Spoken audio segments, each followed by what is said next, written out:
Bismillahirrahmanirrahim. Assalamualaikum warahmatullahi wabarakatuh. Alhamdulillahirrabbilalamin. Bersyukur kita kepada Allah subhanahu wa ta'ala, sampai saat ini kita masih dalam keadaan iman dan Islam.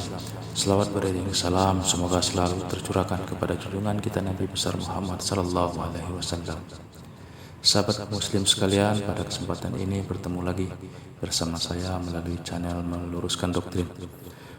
Pada kesempatan ini saya coba akan memberikan sebuah video yang saya ambil dari channelnya Pendeta Henry Tan Dianta, yang mana pada video tersebut Pendeta Henry Tan Dianta membongkar tentang konsep Tuhan Tritunggal di dalam kekristenan, yang mana pada kesempatan ini Pendeta Henry Tan mengatakan bahwa konsep Tuhan Tritunggal itu merupakan penipuan dari gereja. Untuk lebih lengkapnya, bagaimanakah videonya? Marilah kita saksikan bersama-sama. Basyiril munafiqina bi anna lahum 'adzaban alim. Saya ulang, cek baik-baik. Semua yang koar-koar, ada konsili inilah, ya. Ujung-ujungnya pasti Tritunggal. Alkitab yang pure, yang asli, tidak ada Tritunggal. Lalu mereka coba itu ya, menyelipkan kitab-kitab lain. Mari kita lihat sejarahnya. Sejarah ini bukan ngarang, tapi tertulis di Alkitab ya. Jemaat mula-mula membongkar tipuan konsili. Sebenarnya kalau di Alkitab tulisannya jemaat pertama ya.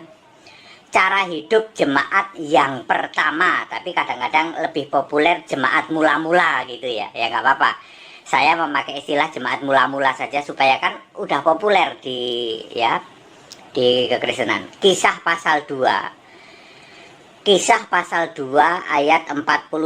Mereka bertekun dalam pengajaran rasul-rasul dan dalam persekutuan, dan mereka selalu berkumpul untuk memecahkan roti dan berdoa.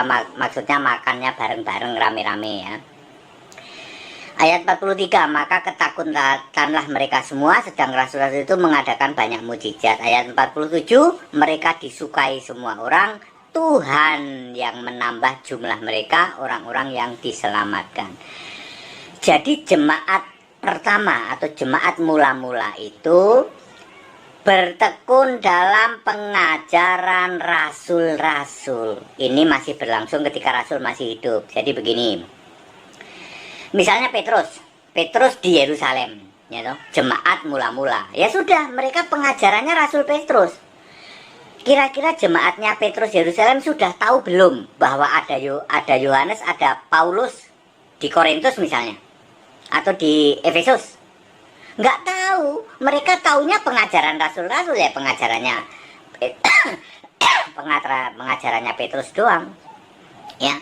Mungkin ya yang di sekitar Yerusalem situ, Petrus, mungkin Matius. Kalau Matius di Yerusalem, mungkin kitab Matius sudah mulai dibaca di jemaatnya yang dibentuk Petrus misalnya ya. Jadi dari sini sudah ketahuan bahwa mereka itu gereja mula-mula atau jemaat mula-mula, jemaat pertama itu bertekun pengajaran rasul-rasul. Belum dikumpulkan jadi Alkitab. Masih pengajarannya Petrus, nanti di sebelah sana ada pengajarannya Paulus, mungkin di Efesus. Lalu di sebelah sana ada pengajarannya Yohanes ya toh. Di sebelah sana makanya Yohanes itu ada berapa? 7 jemaat yang dibentuk oleh Yohanes ya toh. Ya, Smyrna, Pergamus, Philadelphia, itu yang bentukannya Yohanes toh. Yohanes setidak-tidaknya 7 jemaat itu yang dibentuk oleh Yohanes. Lokasinya ya ada di Philadelphia, Smyrna, Laodikia, itu daerah-daerah situ. Apakah jemaatnya Petrus sudah ngerti jemaatnya Yohanes? Kemungkinan besar belum, dan memang belum. Karena era waktu itu terpisah jarak dan waktu, sulit sekali. Jadi ya jemaatnya Yohanes ya belajar dengan firman-firman yang ditulis, diizinkan Allah ditulis oleh Yohanes ya. Yohanes, kitab Yohanes 1 Yohanes, 2 Yohanes, 3 Yohanes, terakhir kitab Wahyu. Kitab Wahyu tentu saja sampai mati. Biasanya para rasul ini menulis kitab sampai mati. Lalu semua rasul ini punya murid toh, biasanya punya murid, nanti dilanjutkan ke murid. Nah, jadi ini Menurut penelitian, kitab terakhir yang ditulis itu di bawah tahun 80 Masehi. Artinya Yesus naik ke surga kan tahun 33 plus sedikit lah, ya, 33 34. Lalu di bawah tahun 80 itu semua sudah selesai nulis kitab, udah pada mati, ya toh? Nah, barulah setelah pada mati jemaat kan berkembang. Yang muridnya Petrus ya kan dapat bukunya Petrus tuh, ya toh, dapat kitabnya yang Petrus dipegang. Nanti penggantinya Yohanes, ya toh, muridnya Yohanes pegang Yohanes. Lalu mereka makin berkembang, saling tuker-tukeran. Waktu itu belum ada fotokopi, ya. Lalu kurang lebih di abad kedua sudah ngumpul. Lalu ada peran superhero nggak? Ada pendeta superhero, itu gereja superhero, sini ngumpulin kagak ada. Mereka dengan sendirinya. Lalu muncullah konsili. Konsili ini ingin menyusupkan kitab-kitab lain yang di luar mainstream. Misalnya kitab Barnabas. Barnabas juga iseng-iseng nulis surat. Barnabas misalnya siapa lagi ya, Bartolomeus iseng-iseng nulis surat, ya toh. Lalu dikumpulin oleh mereka-mereka yang ingin menyusupkan di samping kitab mainstream itu ya. Kalau mainstream nggak ada yang bertentangan.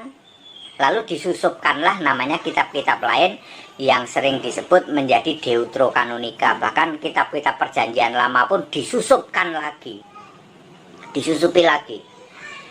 Ya, tetapi yang utama, yang mainstream adalah Alkitab yang sekarang diterjemahkan oleh LAI yang kita pegang ini, yang kita jadikan ini ya.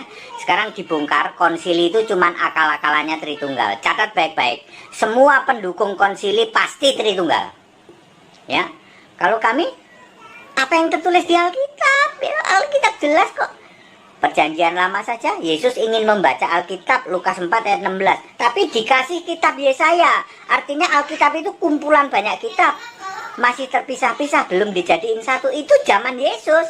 Sudah ada baca tulis waktu itu. Mungkin fotokopi belum ada.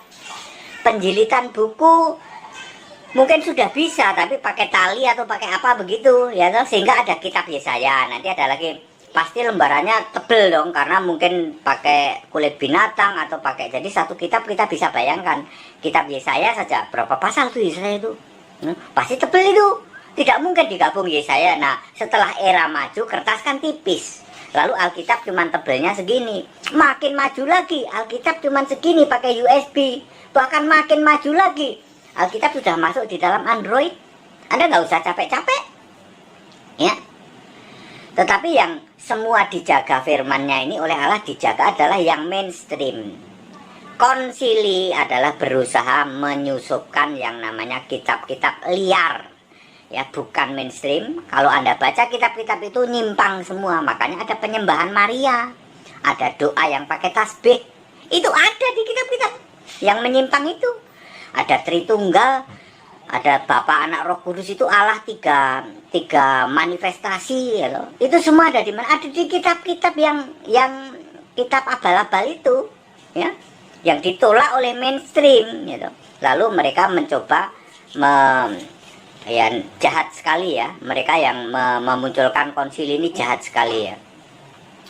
Ya, semua pendukung konsili ujung-ujungnya Allah itu tiga tapi satu tapi tiga demi nama Bapa. Ada begini kan, ini dari mana? Alkitab nggak ada.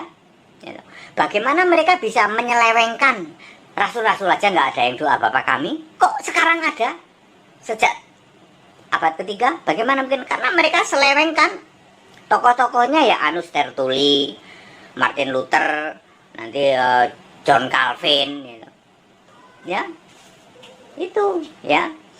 Sampai abad ke-14 terakhir itu disempurnakan oleh John Calvin. Wah, ini Calvinis banget, ini Tritunggal banget sampai hari ini. Lalu muncul nih yang ngomong nih, entah berantah, ya, mengubrak-abrik itu doktrin Tritunggal.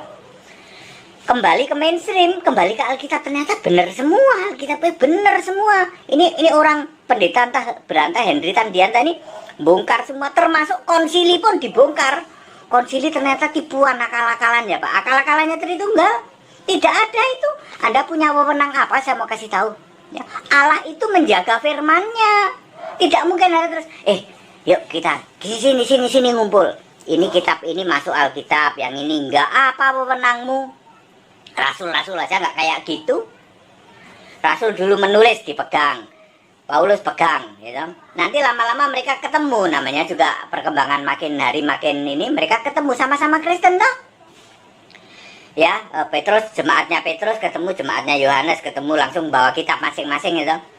Lalu oh ternyata ada ya kitab Yohanes sama Petrus, berbeda jarak, waktu penulisannya juga nggak sama, tapi kok nggak bertentangan. Ayo saya mau nantang ini, tunjukkan ayat Alkitab yang LAI yang bertabrakan ayatnya, nggak ada. Hebatnya ya, ini karena mainstream, ini tulisan yang diilhamkan Allah. 2 Korintus 3 ayat 16. Tunjukkan ayat Alkitab yang nabrak. Ya paling nunjukinya gini, Yesus datang tidak membatalkan Taurat. Kenapa membatalkan? Ya karena ada penjelasannya. Ya, Yesus tidak tahu hari kiamat. Kenapa sekarang tahu? Ya. Tidak ada yang bertabrakan. Ya, saya menantang kepada Tritunggal, tunjukkan ayat Alkitab yang nabrak, yang tabrakan, tidak ada. Tapi begitu Anda memasukkan kitabmu, Tertullianus, Deuterokanonika, langsung nabrak semua. Allah itu 3 pribadi, itu kan kitabmu. Langsung nabrak, Allah itu roh kok. Ayo, Allah itu 3 manifestasi, langsung nabrak. Allah itu satu, bukan kesatuan. Kalau kesatuan itu Efesus 4 ayat 3, kesatuan antara roh dan damai sejahtera. Tapi Allah itu satu, tidak pernah kesatuan. Begitu Anda masukkan pendukung konsili, tipu-tipu konsili ini, maka langsung nabrak-nabrak yang mainstream. Ya, makanya LAI menjaga kemurnian Alkitab, ambil yang mainstream, diserang sana sini, pakai Yahudi lah, pakai apalah. Ya, terjemahan kata Yahweh itu salah. Sini debat sama HTD. Ya. Ya, Yahweh mental udah. Ya, hari ini kami ada debat tentang siapa nama diri Allah. Mereka dari Yahweh nggak akan berani. Ya, ya saudara-saudara ya, kami bersyukur LAI menjaga kemurnian Alkitab, ya, karena diizinkan oleh Tuhan. Ya, tidak terpengaruh sana sini. Oh, berbagai dari luar nih, terutama para pendukung konsili Allah Tritunggal. Gitu. Wah, itu mah. Tetapi Alkitab mengatakan Allah itu esa. Ya. Jemaat mula-mula membongkar tipuan konsili. Konsili itu tipuan, saudara-saudara ya. Tidak ada wewenangnya seseorang itu mengatakan ini kitab suci, ini bukan. Kitab suci itu diilhamkan oleh Yesus, dijaga oleh Yesus. Ya, kalau tulisan manusia pasti nabrak-nabrak. Ya begini Barnabas, kitab Barnabas, kitab Yudas Iskariot, kitab Bartolomeus, di perjanjian lama katanya ada Henoh dan lain sebagainya. Coba Anda baca, nabrak sama yang kitab mainstream, kitab utama yang diilhamkan Allah ini. Ya, padat, singkat, dan clear. Jemaat mula-mula membongkar tipuan konsili. Konsili itu cuma tipuan karangan manusia untuk apa? Untuk justifikasi pengajaran mereka yang mendirikan kebenaran sendiri, menolak ya, atau tidak mau takluk kepada kebenaran Allah. Roma 10 ayat 3. Makanya semua pendukung konsili, semua gereja-gereja pendukung konsili, Allahnya Tritunggal, titik. Tetapi semua yang mau kembali ke Alkitab, mau kembali ke Alkitab yang mainstream, ya Allahnya satu, yaitu Yesus Kristus. Bapak saudara, silahkan ikut sekolah Alkitab. Ada option bahasa Indonesia maupun in English. Segala hormat kemuliaan untuk Yesus Allah yang benar, Allah segala masa sebelum segala abad, sekarang sampai selama-lamanya. Demikianlah para sahabatku sekalian, kita baru saja menyaksikan sebuah video yang mana pada video itu seorang pendeta membongkar dari konsep ketuhanan Kristen, yaitu konsep Tuhan Tritunggal, di mana beliau mengatakan bahwa konsep Tuhan Tritunggal merupakan penipuan dari pihak gereja. Baik saudaraku, kawan muslimku semuanya, mudah-mudahan dengan kita menyaksikan video ini, kita sebagai orang muslim akan semakin percaya dan yakin dengan keyakinan kita sebagai seorang muslim, dan mudah-mudahan pula dengan kita menyaksikan video ini kita dapat mencegah dari pemurtatan yang sangat gencar di saat ini. Saya kira itu saja yang dapat saya tampilkan, mudah-mudahan bermanfaat. Saya akhiri, wabillahi taufiq wal hidayah. Wassalamualaikum warahmatullahi wabarakatuh.